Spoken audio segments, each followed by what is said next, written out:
derecho terminó convirtiéndose en una huelga de hambre, una marcha y un debate nacional. Vivimos en una época donde una noticia puede hacerse viral en cuestión de horas, pero también vivimos en una época donde una noticia puede perder todo su contexto en cuestión de minutos. Eso fue exactamente lo que ocurrió con el caso del licenciado Jorge García Ramírez. En redes hay personas diciendo que todo gira alrededor de la educación inicial. Otras afirman que el verdadero problema es la ley 5 de junio y algunas aseguran que Lupita Villalobos desinformó. Y mientras tanto, un abogado de 81 años sigue en huelga frente al Congreso de Sonora. Así que decidí hacer lo que de ahora en adelante haré con este canal: investigar antes de opinar, porque mi intención no es decirte qué pensar, es alentarte a que tú formes tu propio pensamiento crítico. Y hoy vamos a ordenar todas las piezas de este rompecabezas. ¿Cómo comenzó todo? Retrocedamos un poco. En mayo del 2019 se publicó una reforma al artículo 3 de la Constitución Pública de los Estados Unidos Mexicanos. Entre varios cambios importantes, esa reforma estableció que la educación inicial forma parte de la educación básica. Este punto es importante porque cambió la forma en la que el Estado mexicano reconoce el desarrollo de los niños desde sus primeros años de vida. Pero aquí aparece una palabra que escucharás muchas veces durante este caso: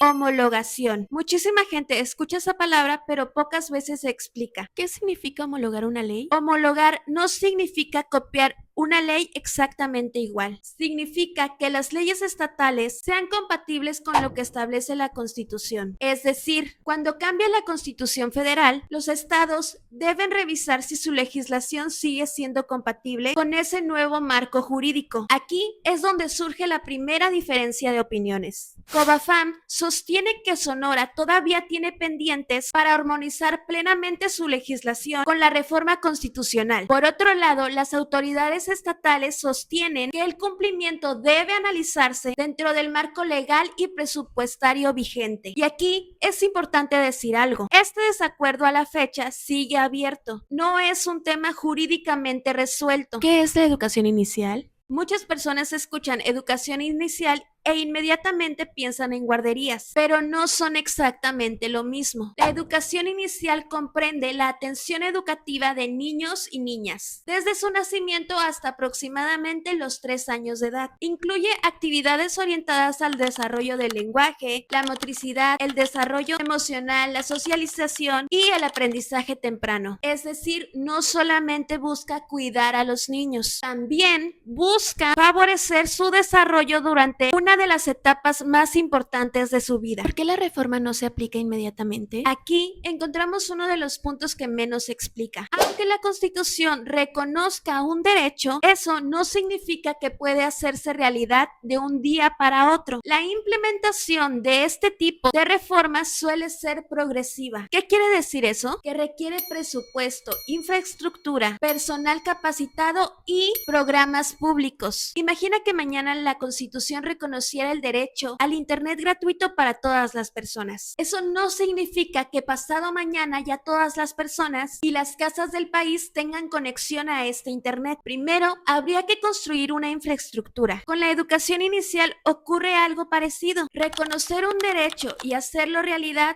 son procesos distintos. ¿Quién es Jorge García Ramírez? Ahora sí, hablemos del personaje que puso este tema en el centro de la conversación. Jorge García Ramírez, un abogado sonorense de 81 años e integrante de Cobafam. Desde hace ya varias semanas, él mantiene una huelga de hambre frente al Congreso del Estado de Sonora. Su organización sostiene principalmente dos cosas. Primero, que deben cumplirse plenamente las obligaciones derivadas de la reforma constitucional sobre la educación inicial.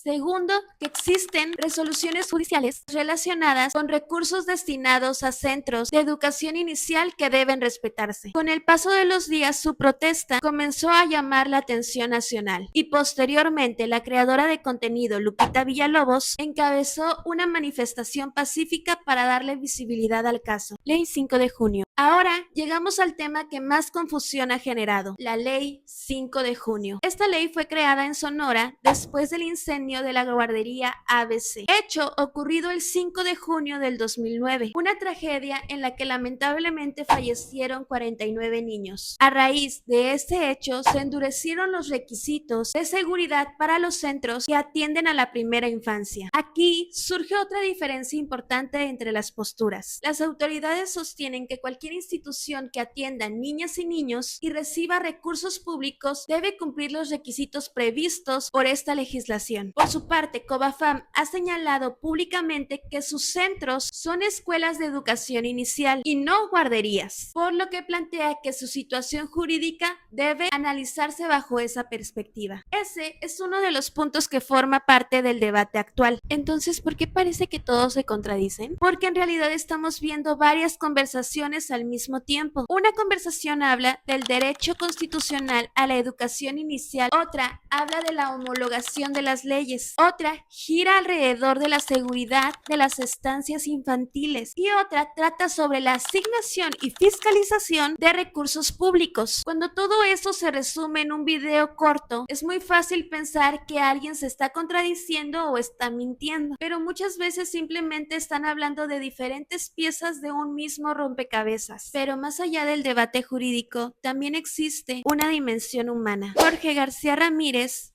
tiene 81 años y mantiene una huelga de hambre como forma de protesta. Podemos estar de acuerdo o no con las demandas de este movimiento y podemos coincidir más con una postura que con otra, pero creo que también es importante recordar que detrás de cualquier conflicto público existen personas y creo que una conversación democrática siempre gana cuando debatimos ideas sin perder de vista la dignidad de quienes participan en ellas. Después de investigar este caso, mi conclusión no es decirte quién tiene la razón. Mi conclusión es que este conflicto es mucho más complejo de lo que parece cuando lo vemos en un video corto. No se trata únicamente de una huelga de hambre. Tampoco se trata únicamente de Lupita Villalobos y qué fue lo que dijo. Tampoco de la ley 5 de junio. Se trata de cómo se implementa un derecho constitucional, de cómo se regulan los espacios donde se atiende a la primera infancia y de cómo se administran los recursos públicos. Y entender estas diferencias cambia completamente la conversación, porque la información por sí sola nos dice qué pasó, pero el contexto nos ayuda a comprender por qué pasó. Y es ese justamente el objetivo de este canal, no decirte qué pensar, sino darte las herramientas para desarrollar tu propio pensamiento crítico. Gracias por llegar hasta aquí. Si te gustó este tipo de videos,